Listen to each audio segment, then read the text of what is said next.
আসসালামু আলাইকুম প্রিয় দেশবাসী। বাংলাদেশে একটা বিশাল গন্ডগোল লাগানোর জন্য নির্বাচন যেমন না হয় সেজন্য শুক্রবার দিন বিকালে নুরুল হক নুরুর উপর আক্রমণ করেছে পুলিশ বা সেনাবাহিনী বা এই যে জাতীয় পার্টির লোকজন, যে বা যাহারাই হোক আক্রমণ করেছে।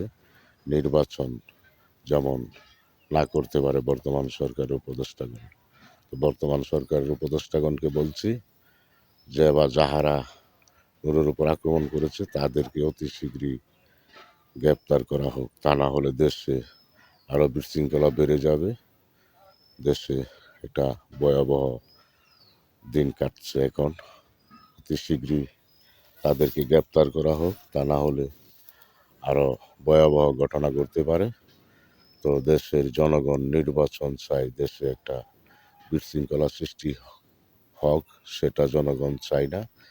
তো যে বা যাহারা এই ঘটনা ঘটিয়েছে তাদের পিছনে অনেক ষড়যন্ত্র রয়েছে, দেশের বা বিদেশের। যারাই ষড়যন্ত্র করছে তাদেরকে চিহ্নিত করে গ্রেপ্তার করা হোক, অতি শীঘ্রই গ্রেপ্তার করা হোক। প্রিয় দেশবাসী, আপনারা বিশৃঙ্খলা না করে দেশের নির্বাচন হওয়ার সুযোগ দিন। দেশের জনগণের নির্বাচন চাই। বর্তমান সরকারের উপদেষ্টা ও আইন শৃঙ্খলা বাহিনীকে বলছি, আপনারা নির্বাচন হতে দেন, তা না হলে দেশে আরও বিশৃঙ্খলা সৃষ্টি হবে।